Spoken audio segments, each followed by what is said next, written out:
Hello friends, today we will see the problem on degree of freedom of this mechanism. So here in first mechanism we can see this is the single slider crank mechanism. So here in this mechanism we can use the Glauber criteria to find out the degree of freedom. So according to Glauber criteria,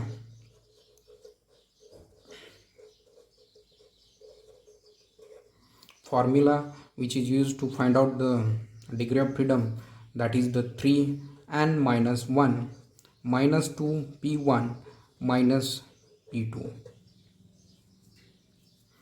So here for finding out degree of freedom we have to find out the we have to solve this problem stepwise.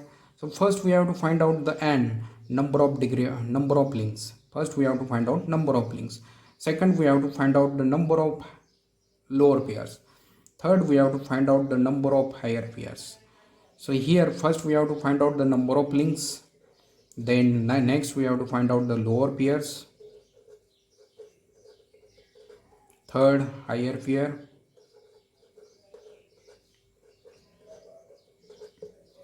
So as per this criteria we have to find out the number of links first. And here in number of links are this fixed link is number one links, this is the second link crank, this will be third link which is the connecting rod, and fourth one will be the piston.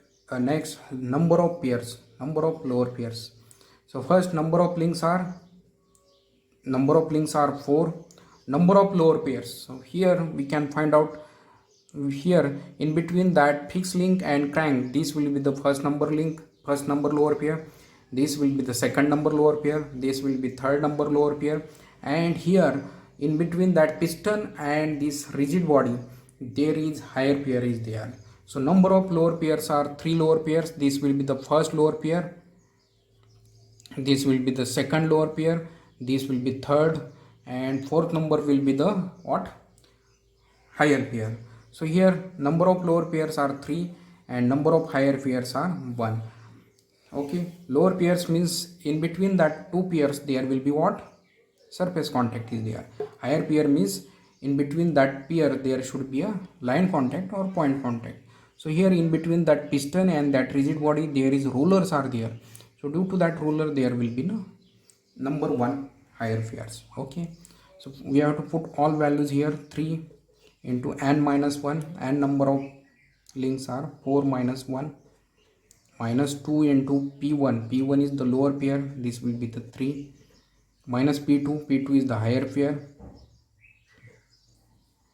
Okay, so 3 into 3 minus 6 minus 1, so here 3 into 3 that will be 9, minus 6 minus 1, so here we will get total number of degree of freedom are 2. Means this, when we are getting output at that time, this piston has sliding motion as well as that roller has rotating motion, rolling motion. Due to that reason here are how many degree of freedom, 2 degree of freedom. Okay, so next we will see the next problem. Here also we can find out the degree of freedom by using that Glauber criteria.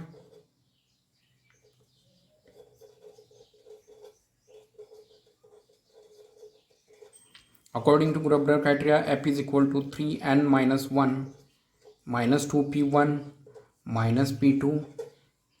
So number of links, that number of links are how many? So that we have to find out. This fixed link is number 1 links, this connecting rod is the second number links, this connecting rod is third number links, and this piston will be the fourth number links.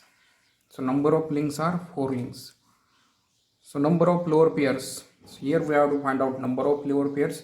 So pair in between that fixed link and crank, this will be the number 1 pair. In between crank and connecting rod, this will be the second number. In between that connecting rod and piston, this will be the third number of pair.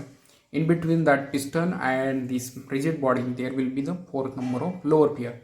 So here there is no higher pair is there, only 4 lower pairs are there. Okay, so p2 value will be 0 here. Okay, so as per this Glauber criteria, 3 into n is 4, P1 will be the 4 and P2 value is 0 here. So we can calculate 3 into 3 minus 2 into 4 minus 0. 3 into 3 that will be 9, 4 into 2 that will be 8. So here we'll get 1. So degree of freedom of this single slider crank mechanism will be the 1. Okay, so we can easily find out the degree of freedom of any mechanism by using that Glauber criteria. Okay, thank you for watching this video.